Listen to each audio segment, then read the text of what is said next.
안녕하세요, 뉴스반장입니다. 후보가 쓰기에는 아주 이런 후보가 아주 아기자기하게 그렇게 재밌게 좀 설계했던. 정말 그 젊으신 부분들을 선호하는 사람들이 많겠는데요. 아이도 생기고 아이도 자라기도 하고 아이가 늘기도 할 뿐만 아니라 그럼 가족이 많아지죠. 네네. 이런 기본적인 주택에서 좀 더 안락하고 살기 좋은 그런 이제 중형 아파트로 옮겨갈 수 있는 굳이 뭐 자기가 자기 집을 꼭 이렇게 소유하지 않더라도 이런 임대주택으로도 충분히 좋은 주택으로 발전해 갈 수 있는 어떤 주거 사다리랄까 뭐 그런 걸 잘 만들어야 될 것 같습니다. 지난 11일 세계일보 정은나리 기자는 문재인 대통령이 경기도 화성 동탄 신도시 소재의 소형 공공임대주택 현장 방문 당시 신혼부부의 아이 1명이 표준이고 어린아이 같은 경우 2명도 가능하겠다며 침실과 베란다를 둘러본 뒤에 여러가지 공간 배치가 진짜 아늑하기는 하다고 말했다고 보도했습니다. 문 대통령이 13평 임대아파트에 내 가족도 살겠다고 말한 것으로 보도된 이 기사는 누리꾼과 많은 국민들의 공분을 샀는데요. 하지만 이는 사실이 아닌 것으로 확인됐습니다. 그러니까 또 언론의 왜곡 보도였던 거죠. 변창흠 국토부 장관 후보자와 오간 대화를 임의로 구성해서 짜맞추기 한 허위 기사였습니다. 청와대는 12일 문재인 대통령이 지난 11일 공공임대주택 현장 방문 당시 44제곱미터 그러니까 13평 투룸 세대를 둘러보면서 4인 가족도 살겠다, 부부가 아이들도 키우겠다는 등의 발언을 한 것으로 보도되고 있는 데 대해 그런 발언을 하신 적이 전혀 없다고 밝혔습니다. 강민석 청와대 대변인은 이날 출입 기자들에게 보낸 공지글을 통해 문 대통령의 공공임대주택 현장 방문 중 오해로 인해 부정확한 기사가 올라오고 있어 정확한 사실관계를 알려드린다며 이렇게 말했는데요. 앞서 문 대통령은 투룸인 13평 아파트 세대를 방문했을 당시 LH 사장으로 현장을 수행한 변창흠 국토교통부 장관 후보자가 아이들 방을 보여주면서 방이 좁기는 하지만 아이가 둘 있으면 2층 침대 위에 1명, 밑에는 1명 잘 수가 있다. 이걸 재배치하면 책상 2개를 놓고 같이 공부도 할 수 있다고 설명하자 그러니까 신혼부부의 아이 1명이 표준이고 어린아이 같은 경우에는 2명도 가능하겠다라고 했다고 설명했는데요. 강 대변인은 이 발언은 변 사장의 설명을 확인하면서 질문을 하신 것이라며 대통령의 워딩이 질문임을 변 사장이 바로 다음에 내라고 답한 것으로 알 수 있다고 설명했습니다. 문 대통령의 발언은 그러니까 거주 인원은 신혼부부의 아이 1명이 표준이고 어린아이 같은 경우에는 2명도 가능하겠다는 것이냐고 변 후보자에게 물은 것이라는 얘기인데요. 실제로 문 대통령 발언 직후 변 후보자는 내라고 답한 뒤 여기는 침실이라며 침실을 문 대통령에게 설명했습니다. 강 대변인은 문 대통령은 이어지는 대화에서 변 사장에게 다자녀 가구를 위해 더 넓은 중산층의 거주가 가능한 임대주택이 필요하다고 강조하셨다면서 따라서 13평 임대주택에 4인 가족도 살겠다는 등의 발언을 하셨다고 제목을 뽑은 기사는 사실이 아니며 대통령의 발언 취지와도 맞지 않다고 강조했는데요.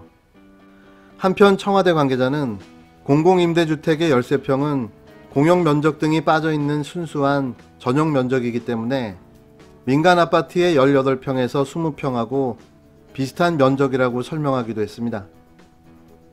그러니까 또 조중동과 보수경제지, 종편 방송들이 앞다퉈 소설을 써댄 건데요. 하루 이틀도 아니고 매번 바로 들통날 조작질을 왜 하는지 모르겠습니다.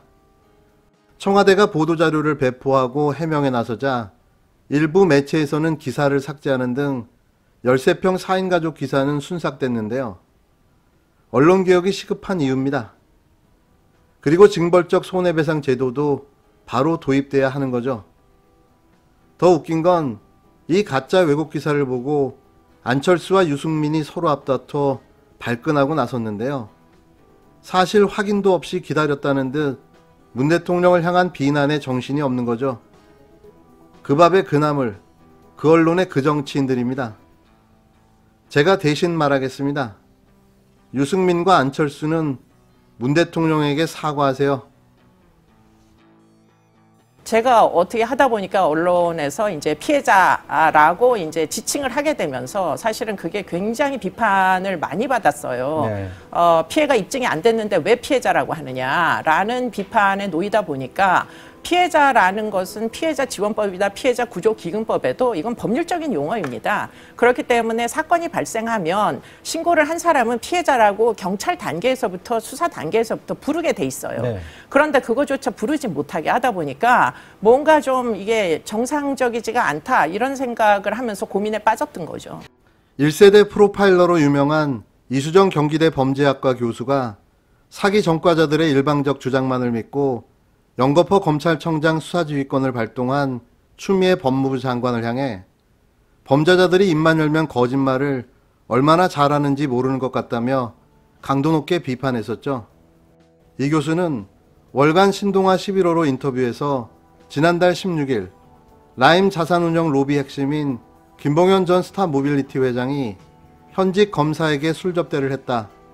야당 정치인 로비 수사를 검찰이 뭉갰다는 내용의 옥중 편지를 공개하고 사흘 뒤 추 장관이 김 씨 주장만을 믿고 라임 사건에서 윤석열 청장이 손을 떼도록 수사 지휘권을 발동한 것과 관련해 범죄자의 조언을 받으며 정의를 실현하겠다는 장관님은 범죄자들이 입만 열면 거짓말을 얼마나 잘하는지 모르는 것 같다고 주장했습니다.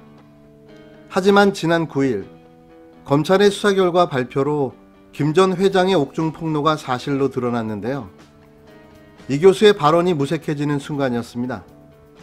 범죄자가 입만 열면 거짓말을 하는 게 아니라 검찰이 입만 열면 거짓말을 잘해댔던 거죠.